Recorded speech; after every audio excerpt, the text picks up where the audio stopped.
Rick, you, just to be clear, you want us to self-introduce? Yeah, I'm going, after Erica introduces me, I'll say a few things, and then I'll have you self-introduce, and I'll start with Stella. No, I'm going to go in alphabetical order, your first name, so we know which way we're going. I'm going to go David, Shibley, Stella, and then Tom. Okay? Got it.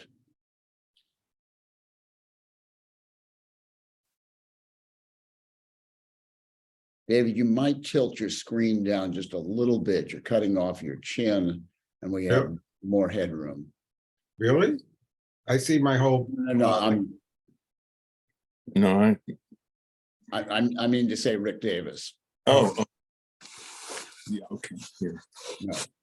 David, I'm sorry. You're just fine. Okay, no problem. I can't see myself, so You're fine. Okay. Hi, everyone who's joining in. We are going to get started in just a minute, just letting folks get settled, get their audio going. Better, Tom, right? You're good. Yes.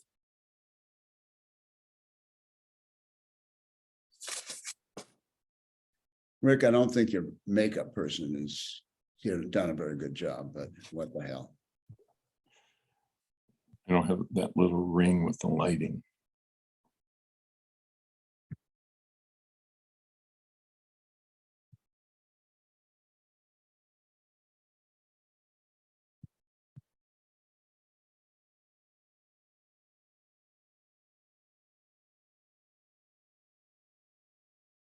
We have a few folks who are still joining in. The number is going up, so let them get settled and get started in just a few moments.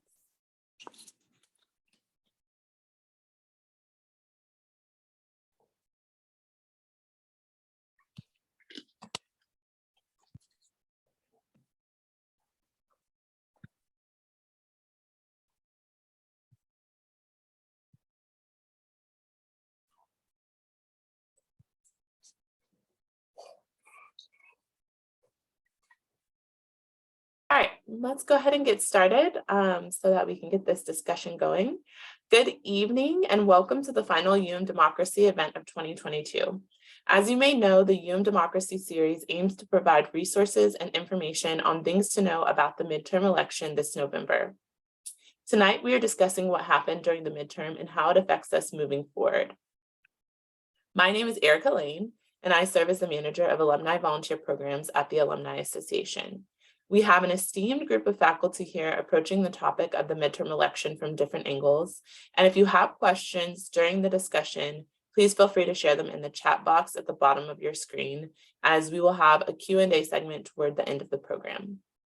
Our moderator for tonight is Rick Davis. Rick Davis was a 40-year veteran of CNN, serving his last 22 years as the company's executive vice president of news standards and practices until February 2021. During Davis's tenure at CNN, his responsibilities have ranged from covering 7 political conventions to managing CNN on-site news coverage of 6 Super Bowls and 6 World Series. Before 1988, Davis served for 9 years as CNN's vice president and senior executive producer for Washington public affairs programs. Davis has played an instrumental role in the launch of many CNN's premier programs, including the JV of Sports Tonight in 1980, Inside Politics in 1987, Reliable Sources in 1991, and Late Edition in 1993. In Washington, he produced interviews with U.S. presidents George H.W. Bush and Bill Clinton, as well as prime ministers, cabinet secretaries, congressional leaders, and other key political and business newsmakers. Davis is also the winner of 3 Cable Ace Awards. Davis holds a master's degree in television production from the University of Maryland, where he is currently a trustee on the university's foundation board and a member of the Philip Merrill College of Journalism Board of Visitors. He earned his bachelor's degree in political science from the American University in Washington, D.C. Currently, Davis lives with his wife, Linda, who is active on many community nonprofits, including Camp Twin Lakes, where he served on the board. They have 2 daughters, a son-in-law, and 3 grandchildren who live in the Washington, D.C. area. Without further ado, please join me in welcoming our moderator for tonight's discussion, Rick Davis. Over to you. Thanks very much, Erica. And to all of you who signed up for this session, we want, as Erica said, we want to get to your questions in about 20 or 30 minutes. I'm sure some of you have some questions right now about the election that just was held a week ago. And you might have some more after you hear from this great panel. And let's first have them each self-introduce themselves, and then I'll tee it up with some questions. And let's start with David. Thank you. It's great to be here. I'm David Carroll. I'm an associate professor of government and politics here at UMD. And I study political parties, political institutions, and political development. Very historically minded political scientist. Okay, Shibley. Hi, thanks, Rick. Thank you for moderating this panel, and I'm really happy to be on this panel with my esteemed colleagues. I'm Shibli Talhami. I'm professor of government and politics. I hold the Anwar Sadat Chair for Peace and Development, and I direct, in partnership with my colleague Stella Rouse, the University of Maryland's Critical Issues poll, which probes critical issues of the day on both domestic and foreign policy issues. And certainly we've been doing that prior to the election, and we're continuing to do some post-election polling. And Stella. Hi, thanks for having me here and being part of this panel. My name is Stella Rouse. I'm a professor in the Department of Government and Politics. My research really focuses on how identity informs political participation, political behavior, and political representation. And I largely focus on millennials, Gen Z, and Latinos, which I hope to provide some information tonight about how those segments of the population sort of voted and what they voted for. And Tom Batag. I'm glad to be here. I'm Tom Batag. I spent 45 years in network television news, was executive producer of the Dan Rather Evening News and Nightline with Ted Koppel. For 7 years, I've been at the journalism school where I teach coverage of all kinds of things, but in this case of the election by the television networks. Thanks all. These series of discussions are titled Democracy. And I'm very glad that the Alumni Association and the university led by President Pines is making it a priority to focus on civics, learning, community engagement, and challenges to what we all support, the model of American democracy. From President Biden on down, many politicians and news junkies, like many of us, said America's democracy was on the ballot a week ago, along with very important issues like inflation, abortion, immigration, crime, and January 6th, and the denying of the results of the 2020 election. Many so-called experts thought there was a good chance Republicans would win back the House. They did. And the Democrats had a chance to hold the Senate. They did. However, most pros and voters on all sides, left, middle, and right, still think the results were somewhat surprising. So let's go around our virtual table with our experts and ask them from their areas of expertise, what happened and why with this election? Stella. Okay. So as you said, Rick, I think, looking at the polls and looking at them objectively without sort of perhaps a narrative eye toward it, as many analysis put on it, this idea that the president's party generally loses on average 25 to 30 congressional seats in a midterm election. That I think drove the narrative, but not necessarily driven by the data, right? And what the polls showed, which showed actually very close races. The generic ballot was very close. The Senate was very close. And while Republicans were favored to win the House, they weren't favored to win the House by a whole lot. And that's how it ended up being. I think some of the takeaways for me and the research that I've done in terms of this election are really seeing the difference that young people made in coming out to vote and the issues that they cared about. And not necessarily that they have increased their numbers significantly in the electorate compared to 2018. They're still around anywhere between 11 and 13%. We'll see how that comes out when the voter data is validated. This is based on exit polls, which is a little less accurate. But they showed up, and they showed up for Democrats in a big way. And so my takeaway, a big takeaway for me, is that young voters are increasingly a vital part of the Democratic coalition. And the issues that mattered to them were abortion, climate change, and threats to democracy. And so that really seemed to motivate those voters and motivate them in battleground states that made a difference in some of those really close elections. The other electorate that I want to talk about a little bit is Latinos. There's a narrative out there in the media that Latinos are, increasingly becoming more Republican.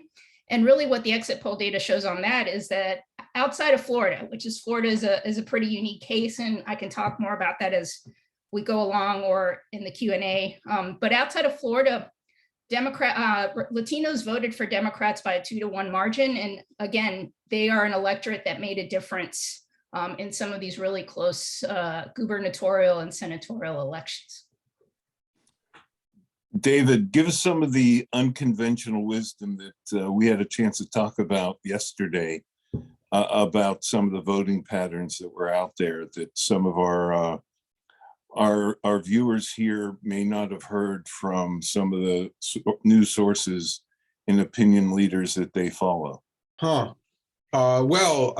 think, thank you. Anyone who's tuned into this kind of discussion has probably already heard a lot about the election. So the things that struck me that I think maybe aren't getting enough discussion. One thing is that, you always hear it's the economy stupid. We had the highest inflation in over 40 years.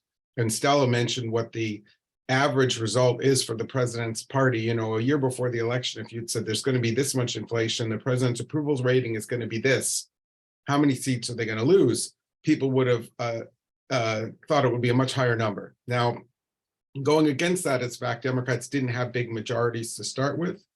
So they didn't have as many vulnerable seats as they had in 2010 when they had a big majority. But nonetheless, the relative unimportance of inflation to me is striking and goes against conventional wisdom about economic voting. It's always possible to say, well, without inflation, the Democrats would have kept the House. They would have done even better, perhaps.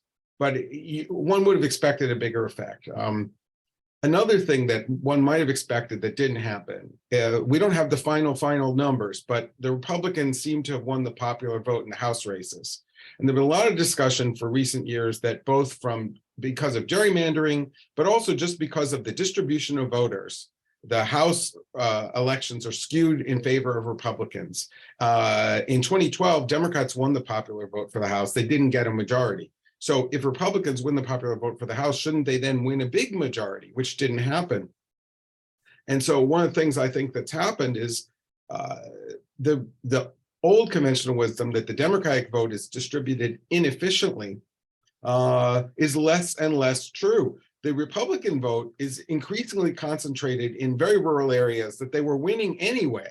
And, winning an area by 60% doesn't get you any more seats than winning it by 51%. And in some rural counties now, they're winning upwards of 80% of the vote, which we didn't see before. But it's not helping them. In a statewide election, it's irrelevant. But for the House, that kind of thing matters. And then the last thing, a kind of a big perspective I'll say, is everyone knows now about red and blue states and the red and blue map. And for a long time, the red and blue map was quite stable. But if we now look, we see that there have been significant changes. Here in the DC area, of course, Virginia was a red state and it isn't anymore. And I think we all know that. But if you think back to the 2000 and 2004 elections, the decisive swing states, in 2000, of course, Florida, in 2004, Ohio, both of those states, I think, are no longer in play. Already in 2020, that seemed to be the case, and the results in 2022, both for Florida and Ohio, confirm that. At the same time, states in the Southwest, like Arizona, is now at least a purple state. States that George Bush carried, Colorado, Nevada, are now really, I would say, bluish states. So the 2000 red-blue map is finally kind of fading. We might still keep those terms, red and blue state, but the alignment is shifting. And I think when we're focused so much on, exactly how many seats Democrats are going to win in the House and the Senate, that big picture sometimes eludes us.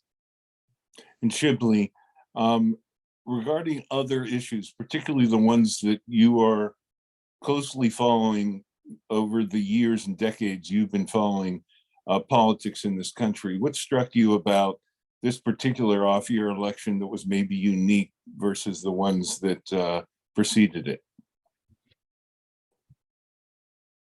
You're muted, Shibley. All right. I think obviously one of the things that we're in an era that is very unusual. I mean, let's face it, the kind of challenges that we face, particularly given the challenges we face for democracy, and the increase of the importance of the issue of abortion in light of the Supreme Court decision, those really provided a very different context, and that maybe is why the historical trend did not hold in this particular case. But for me, as Stella said, I think the analysis that was being provided by the talking heads, the expected red wave was just not matched by what we were seeing in the polls. And part of it is, of course, the economy matters, and the increased inflation was central. We could see that. But there were a lot of other issues that mattered, perhaps equally, in some cases more. And what we have seen in the polling that we've done, that Stella and I did prior to the election, in an article that we released just before the election, said, yes, it's the economy, but it's also democracy, abortion, and yes, even Ukraine. Basically, what we were seeing is that it depended on who you were looking at. I mean, not just young people, obviously that matters, but also across the ethnic and racial divide in America. We've seen, for example, that African Americans tended to prioritize democracy up on top. The same thing with Democrats overall, young people as well. Abortion mattered across the board. Crime, which was touted in the conversation, it did not show up as a top priority. Even among Republicans, it was not a top 3 issue for Republicans. And the question was, which issue is going to motivate them more? And the fact that a Democrat or Republican or an independent says it's economy doesn't mean that they're going to vote Republican. The fact that they heard it, it's an expression of their experience. And even more than that, I think that it is really hard sometimes to tell whether people mention the economy because they're hurting personally, and there's no doubt that people were hurting. I mean, obviously we're all hurting up to a point, but that was an expression of their own experience, or it's the signaling that the talking heads are providing to them in the news and the political leaders. And one example of this was that it turns out, for example, that those people who were earning less than 100,000 tend to prioritize the inflation less or lower than people who made over 100,000, and that's kind of interesting to think about. In the same way that people who said that they're prepared to pay a price in inflation for supporting Ukraine, also that held for those people who earned less than 100,000 tended to be more prepared to pay a price in inflation for supporting inflation than people who earned over 100,000. That suggests that it's much more complicated as to why people prioritize certain issues. So it didn't surprise me in a way that the economy wasn't a trumping issue. And I would add that the foreign policy, which people all assumed, oh, it doesn't matter. And at some level, of course, that's true. In fact, we gave respondents 12 issues to prioritize, and foreign policy ranked number 10 just generic foreign policy. We didn't specify an issue.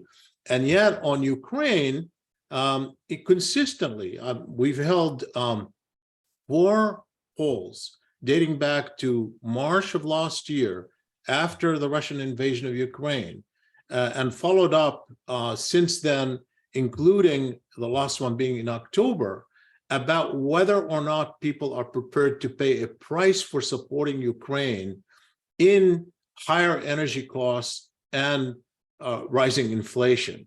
And we had the majority of Americans in the last poll in October, over 60% saying they're prepared to pay a price for supporting Ukraine in higher energy costs, and about 57% prepared to pay in higher inflation. So it's, if inflation is the top issue, which is what people rank, and people are saying, well, yeah, I'm prepared to pay that in order to support Ukraine, and then they don't rank foreign policy as stuff, something isn't quite right, because foreign policy is being factored in somehow indirectly, particularly in their view of the presidency. In their, you've had members of Congress who threatened to cut off aid to Ukraine. So Ukraine didn't factor in a direct way, but I'm betting that it did factor in an indirect way into the thinking of the public when they voted. And Tom, as Shibley was talking about talking heads, people they see talking heads on television, although more and more people get their news sometimes from the flat screen in their hand or on their lap. Still, tens of millions of Americans watch television news, and you're an expert in terms of analysis of how television news does its job. How did it do its job leading up to this midterm election?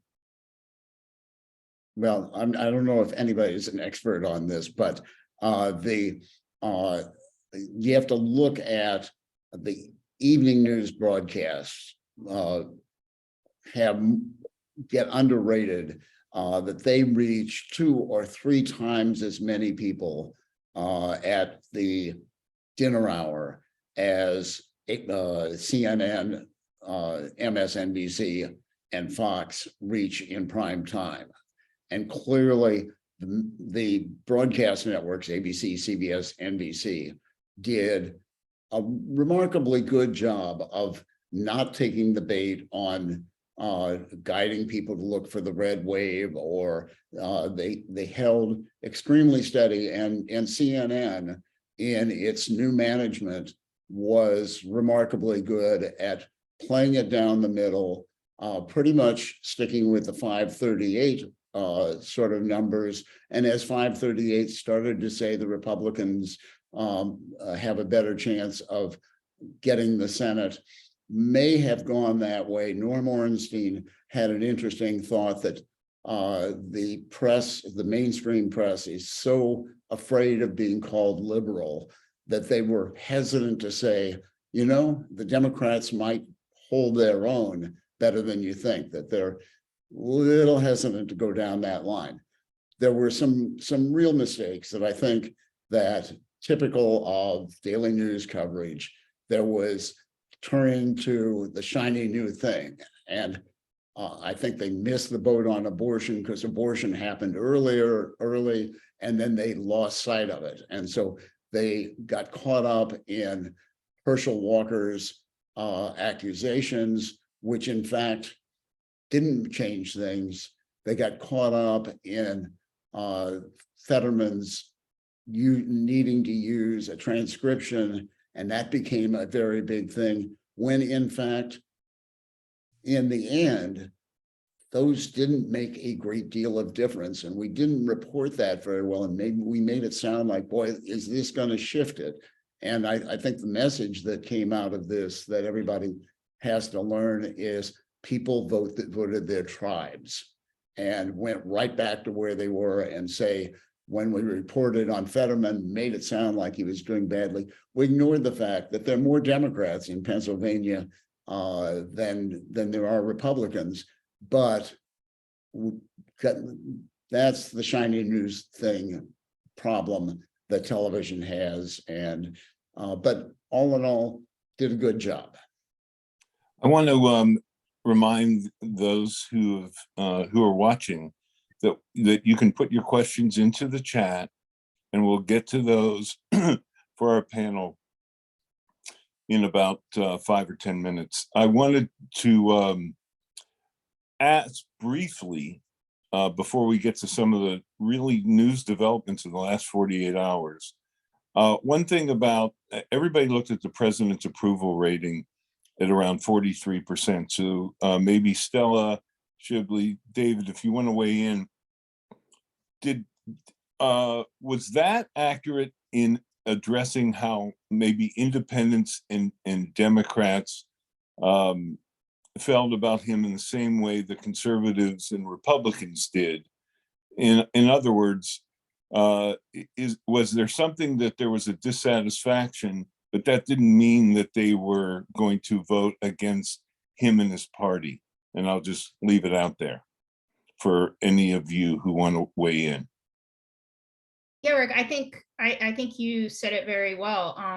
As we talked about before, certainly a president with it being underwater in his approval rating, the thought of it being even close, given the trends in midterm elections, would be, again, that narrative that was being based on other midterms. When we think about the president's party doing well in midterms, there are only a couple of data points for that occurring, right? George W. Bush being the most recent example. And when that happens, the president has very high approval ratings. So it's easily to sort of chase that dog, so to speak, in terms of looking at the presidential approval rating and going, that's going to determine how people vote, because generally the public and independents in particular, by the way, punish the president during the midterm elections, right? And punish his party if his party is in power. And so that was a reasonable, I think, trend, even though it didn't really rely on the polling to make that sort of narrative happen. But what we exactly saw is that people overlooked perhaps how they felt about Biden, or the approval they had for Biden personally and what he has done, and saw these other issues as being much more important. In particular, independents who the exit polls are showing went more Democratic than Republican, which is just really amazing to see, compared to other midterm elections where independents generally go for the party out of power, right, as a way to punish the president's party. So I think that's the trend we're seeing, and we're seeing it because of issues in spite of the president and not because of him, the issues that really matter to voters, particularly independent voters. Okay, well, in the last, yeah, go ahead, Shibley. Yeah, just to follow up on that, because in fact, we did have a question in the poll about whether just before, in October, before the voting, whether respondents were planning to vote based on issues, specific issues, or whether they saw the election more as a referendum on President Biden or a referendum on former President Trump. And what we found is that most people said it was about specific issues. We had, I think, fewer than 15% for each who saw this as a referendum on Biden and Trump. But importantly, it was roughly the same number for Trump and Biden. And I would say this in the following, I would frame this in the following way. So typically, if it is a referendum on a sitting president, that's what an election is typically, you have another president who cannot be ignored. The very fact that this guy, former President Trump, was getting so much attention, and a lot of people were associating, obviously, a threat to democracy with him, certainly among Democrats and some Republicans. The fact is, he was almost as visible as our own president. And so it wasn't just a referendum on Biden, it was also a referendum equally on Trump. And in fact, there was that divide, the equal divide among the minority who said it's a referendum, rather not on issues. It was equal about Trump and Biden, and that may have therefore reduced the importance of Biden's lack of popularity. Well, that name Trump, we went 20 some minutes here without actually saying the words Trump. Well, looking forward now, we have something in the last 48 hours, David. We have the announcement by the former president that that he's going to run for president again, that he is running for president again. Yeah. And I want to get your analysis for our viewers. What do you think that that's going to mean for virtually everything across the political spectrum? What's the most, and I'll say the words, unconventional wisdom that you haven't heard but you believe is likely to happen? Well, I mean, you've definitely heard, oh, Trump is through. Oh, Trump has been underestimated before, so let's not do that. So I don't really want to say one of those things, but I think there are some interesting things to say about it, hopefully. One thing to say is this announcement by, and I study campaigns, but this announcement by historical standards is very early, especially for somebody who has a claim to be the front runner. When Trump ran in 2016, he didn't announce until June of 2015. Typically, the early candidates who run announce quickly are less well known, need some time to get attention, you know. And for him to do this in that context is very unusual historically. Of course, he's broken a lot of political rules before, and he may have specific reasons to do this that don't apply to other candidates. There's a theory that he believes, perhaps mistakenly, but nonetheless may cling to the hope that the status of candidacy would ward off indictment. That's not a consideration that most presidential candidates have to face. So that's one thing. And then I think the interesting thing is, you know, all this discussion of Governor DeSantis, clear signs that some Republican elites, for the moment, feel independent of Trump, feel free to criticize him, and hope they can have an alternative. In 2015, 2016, Republican elites did not want Trump. They, however, were not able to ever find a single alternative to unify around, to stop him. Now, we don't know if they could have stopped him even had they done that, but the fact is they didn't come close to doing it, so we didn't get a good test. We have yet to see whether Governor DeSantis will be that kind of figure. If he is, of course, though, Trump is in a different position than he was in 2015. Now, most Republican voters have voted for him 2 and sometimes 3 times. He starts off with more support than he had in 2015. The counter argument, of course, is that he's shown himself to be a liability. His candidates who he pushed for in Senate races, which, as Shibley says, is historically unusual for a former president to be this visible and this active in the process. Those candidates did poorly in the swing states. Dr. Oz, Blake Masters, Mr. Michaels in Wisconsin. There are others. But the question is, do Republican voters share that view? So for a long time, there's been a gap between them and the elites in their own party on President Trump. And what we have to see is if that gap gets closed, because if it doesn't, history has shown us that a lot of these Republican elites who are critical of Trump may fall back into line. They're scared of the voters who like him. And so they will resist him up to a point. And if it seems like they're not winning, they have folded repeatedly. They did that after the Access Hollywood tape in late 2016. They did that after January 6th when Mitch McConnell was talking very tough and Kevin McCarthy was critical. And then, you know, they didn't vote to convict him and bar him from running again. So that's really what we're going to see in the coming months. Tom, we got a question from the audience. What will Trump's announcement of running for 2024 do on media coverage of the presidential race going forward? Well, the media coverage has been fascinating. You never underestimate Trump, but a television show has a certain shelf life, and 3 years or 5 years in the top 10 positions is a huge run.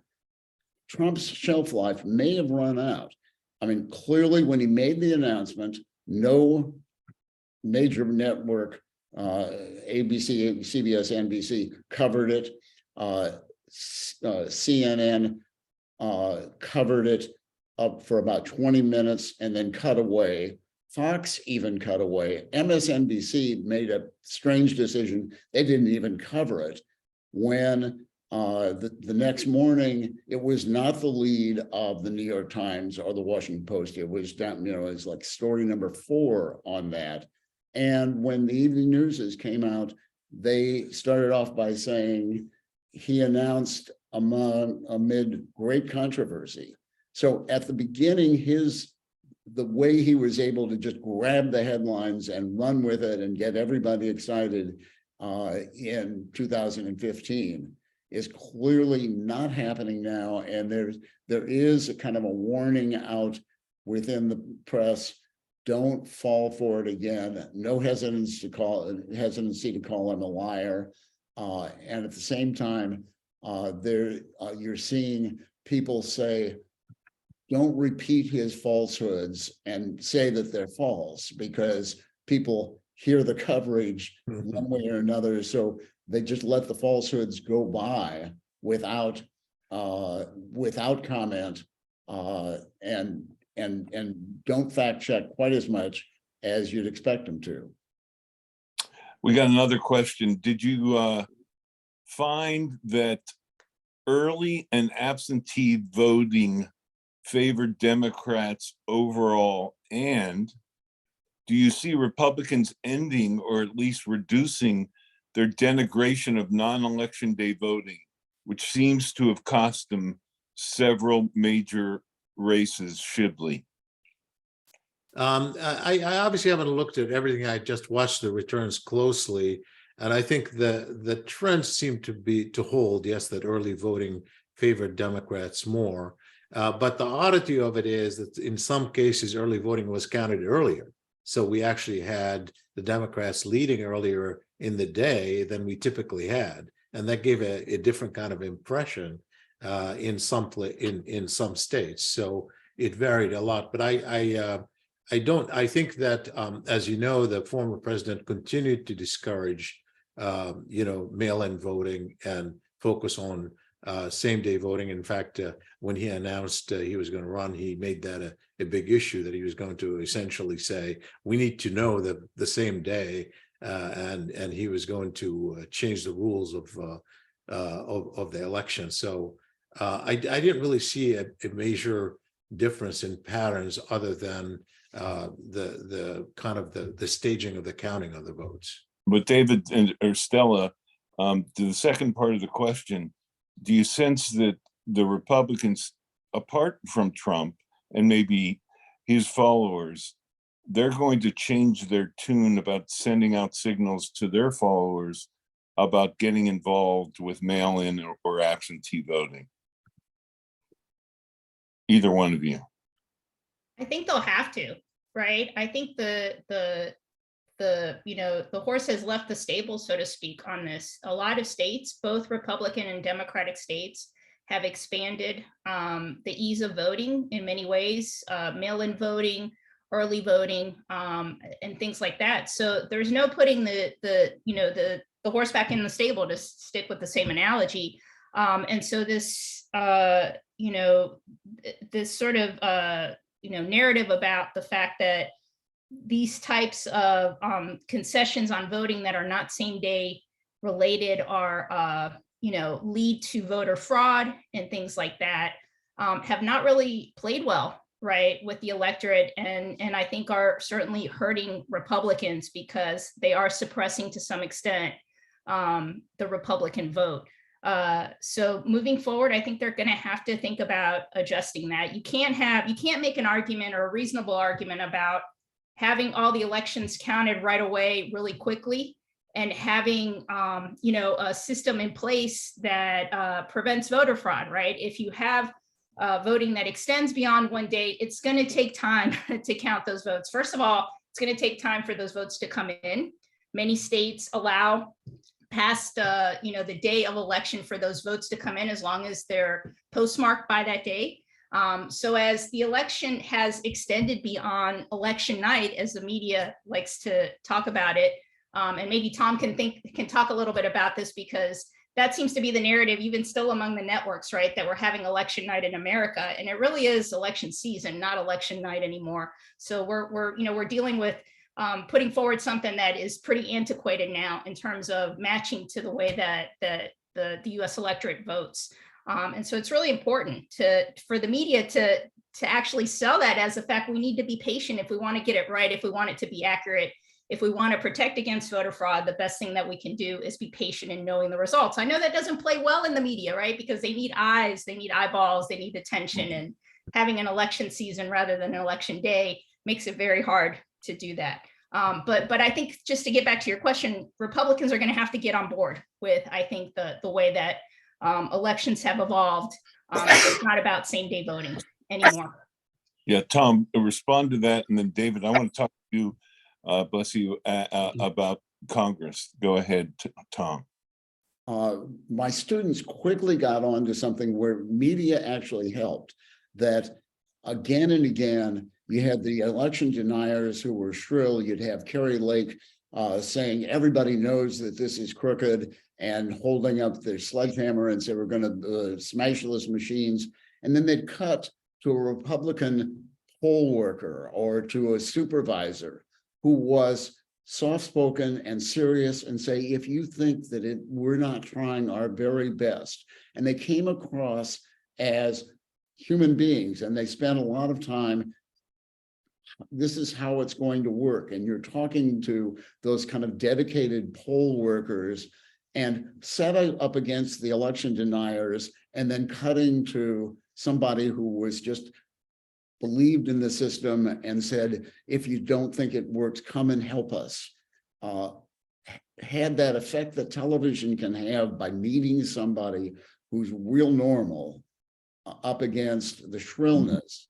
And I think my students kept saying, boy, the election deniers are losing this battle every time.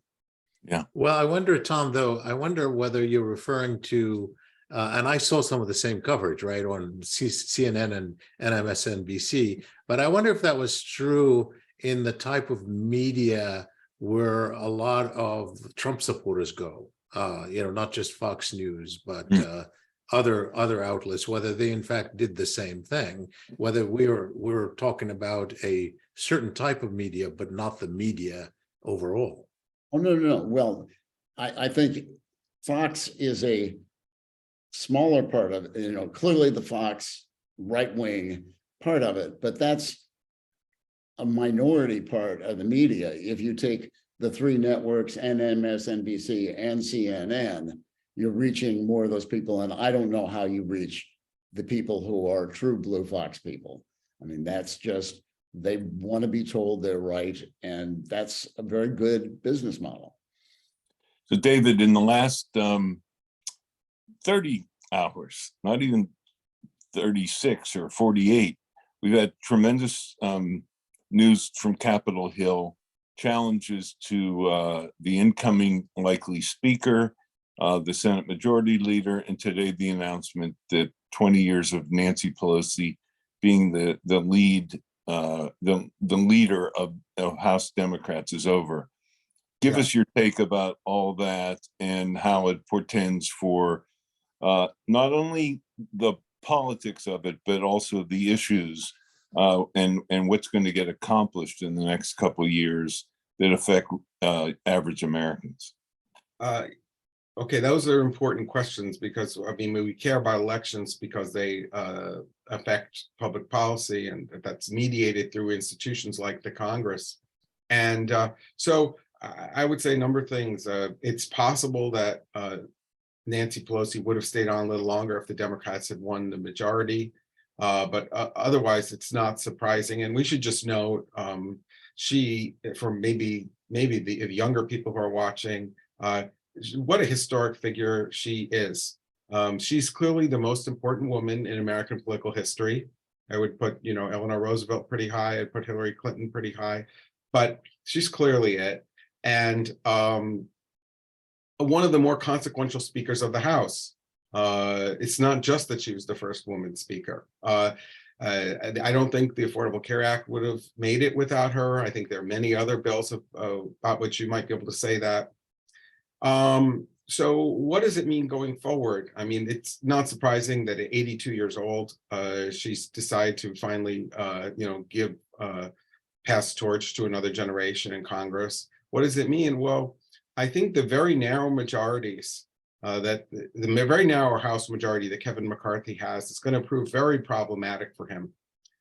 In percentage terms, there were more Republicans who voted against Senator McConnell for re-election as leader than voted against McCarthy. But we've seen in the past that the Freedom Caucus, the far right in the Republican Party, has a number of people in it who are rewarded for voting no, for showing that they're not rhinos, that they never sell out. The problem with that, not for them, but for the party and for leaders, is you need to pass certain bills eventually to keep the government functioning. Because if you don't, your party will be blamed. And these people don't want to vote to raise the debt limit. They don't want to vote for appropriations. So what has happened in the past, when the Republican majority was larger and yet did not yet include as many members of the Marjorie Taylor Greene persuasion, is that they needed Democratic votes. Speaker Boehner needed votes from Pelosi to just keep the lights on sometimes, and Paul Ryan too. So I think we can look forward to more of that. If there isn't an actual crisis, what's going to happen is Republicans, yes, they will be able to hold investigations of Hunter Biden and other, Biden administration officials. Yes, they will be able to block major Biden initiatives, but obviously you can't enact legislation with one half of the Congress. But also, even to just, for budgetary matters, they are probably going to need some Democratic support, which is going to give the Democrats under new leadership, almost certainly Hakeem Jeffries, it will give them some leverage. That's at least how I anticipate things going. I wanted to let you know that down here in Georgia, we all know we're having a runoff in a couple of weeks. How important is that, given the fact that the Democrats basically have the same control, even if they lost the election here? Or is it going to be something that is going to be a big news story in early December? Shibley, Stella. Well, I think it's important. I mean, first of all, the margin. Obviously, we know what happened with Senator Manchin and Senator Sinema in terms of the ability to pass certain, legislation in Congress, and particularly, I think the big question now is the filibuster, and the chances that the Senate would act on it, I think, would increase for sure with if Senator Warnock is reelected. So I think it makes a difference. Obviously, you also don't want the vice president to constantly be, whisked over to the, to Capitol Hill to cast a vote and so forth. So yeah, I think it'll make a difference. Stella, any thoughts about it? Yes, I think, what'll be interesting to see is what the effect is on turnout, given that the Senate is no longer in the balance for this election. Obviously, that would have been certainly wall-to-wall coverage, I think, of the election if that would have been the case. So that changes, I think, the attention that's given to it to some extent. I think it'll still receive some attention, just given the dynamics of that race. You have two African-American men running for a seat in the Senate. And so that in and of itself, I think is really interesting. Not to mention, that there are very different types of candidates that are coming out. So how much of that matters for turnout will be very interesting.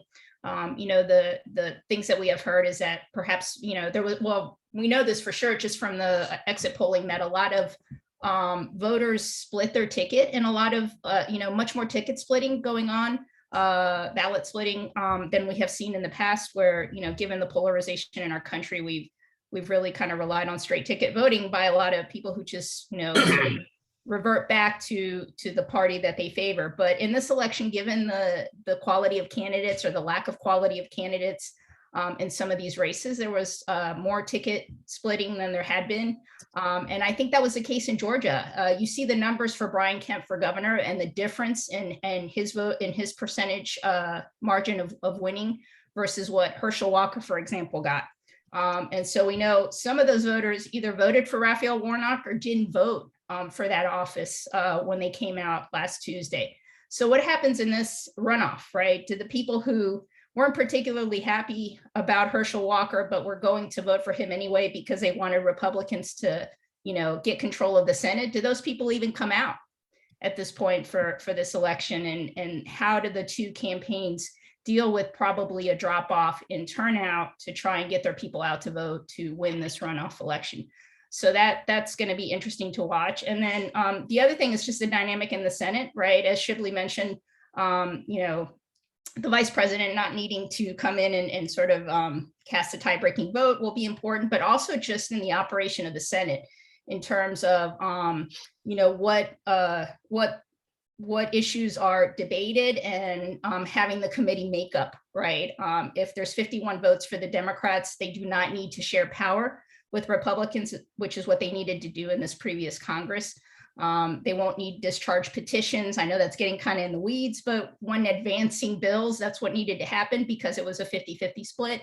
And so it's really important, I think, to Chuck Schumer, the Senate leader, the Senate Majority Leader, that this election be won by Raphael Warnock, because it'll make his life a lot easier.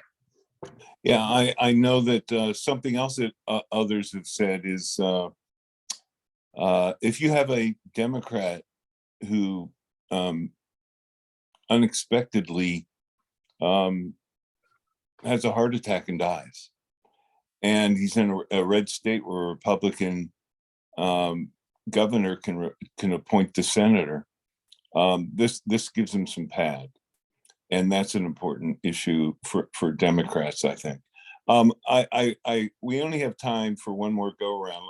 I'm going to go back to one of the big issues that I think impacted maybe how the results were a little bit surprising, and that's the issue of abortion. Because even as Mike Pence said in his town hall meeting on CNN, now it goes back to the states where it should go. You can argue about that one way or the other, but whether it should or not, but it is. Based on the election and some of the things that you've seen in exit polling and the impact that it had on some of the results, is that going to make a difference in how, and this is just a guess on your part, but informed guess because of who you are, how the states deal with this issue going forward? And I'll go to you first, Shibley, and just let you know that a judge here has invalidated as unconstitutional the 6-week abortion bill here in Georgia, kind of on a technicality, but they're going to have to vote on it again. And I was with some people today who thought, well, maybe they'll change it to 15 weeks because it's clear that the majority of maybe the voters in the state weren't so high on 6 weeks. What are your thoughts on that as we go around and end? Because I do think this issue is going to be one that's going to continue in the weeks and months ahead. And I think there's no question it's going to have an impact, because I think the numbers are clear. I mean, there were I believe there were 5 state ballots related to abortion, and all 5 were settled in favor of abortion, including in 2 red states. And I think that's bound to have an impact. But I want to say something a little bit different about sort of how people prioritize abortion. I mean, we've seen in our polling before, we found that Democrats were more energized by that issue than Republicans. Obviously, Republicans, were energized early, but once the decision came from the Supreme Court, it's just like took all the air out of the Republican energy and put all the air into those who oppose the Supreme Court decision. And I think I have always wondered, and I was thinking about that, Stella and I discussed it before, in fact, as we were writing this article, whether or not people, an issue like abortion which is, is almost an existential issue for a lot of people. The same way with democracy, it's almost an existential issue. Do they weigh a lot more in the minds of people than an issue like crime, which we always have or ongoing? And I think they do. And what we've seen in this particular case is they did in the election. And I think that's bound to be a part of the calculus of every politician in every state. David, thoughts on that? Yeah, I actually, Briefly. yeah, I wrote something last year for the Washington Post saying that the idea that sending it back to the states would take the issue out of national politics was ridiculous. That doesn't work with moral issues. It didn't work with slavery. It didn't work really well with prohibition. People care about this, and neither side is really satisfied with the idea of states settling it. The people who want to ban it. The people who think it's a right think it's a right. And it's not going away. And Democrats take away from this election, based on what Shibley said, is that this issue works for them. So that in Congress, they will continue to talk about it and try and put Republicans on defensive. No one can pass federal legislation now, but it's going to be part of the national debate in the 2024 election.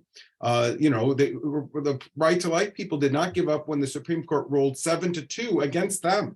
So they can give up for 50 years. So I don't expect that the pro-choice people, when there was a 6-3 ruling against them, are going to give up either. And we're going to continue to have this as an issue in the country.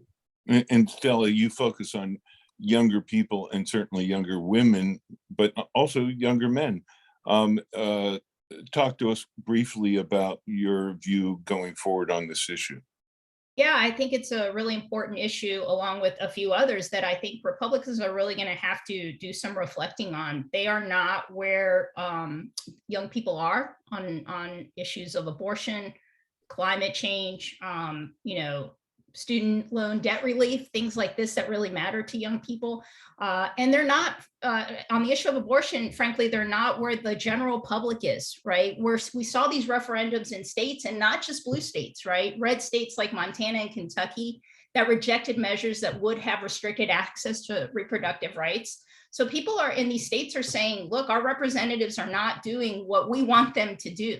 And so that could be a problem for Republicans moving forward, not only with the general electorate on abortion, but with young people on a number of issues where they're just not close to where that demographic is on issues that they care about. And then, Tom, just briefly, you ran Nightline for many, many years. The issue of abortion for television sometimes has been one that I think executive producers sometimes shy away from, because the debate doesn't really change no matter who you have on. But we see that, now that Roe's been, has ended because of the Supreme Court decision, how do you see television dealing with this issue going forward? I think it's going to deal with it enormously to a degree on state issues, and I think it'll get covered within states. There'll be heated debates, but the places that are trying to make absolute bans with no exceptions are going to turn into a real fire. And we watched Herschel Walker go from "I'm absolutely against any bans" to "No, I support the Georgia law," and that's going to be a big issue. Well, all of our time is up. Eric is back here to remind me that our time is up. We've had a great discussion from, some of the University of Maryland's best. And I'm so proud that we were able to get the four of you together for this really important post-election roundtable. And with that, I'll say thank you and throw it back to Erica. Yeah, I agree. This was a wonderful discussion. I'm sure we can go much longer than 1 hour. Unfortunately, that's all of our time, but this was just really great to listen to and be a part of. So a big thank you to all of our faculty presenters and to you, our moderator, Rick, for sharing your expertise and research with us. And we'd also like to thank all of our attendees for joining us this evening. Please be sure to check out our upcoming Alumni Association events, and have a great night, and go Terps.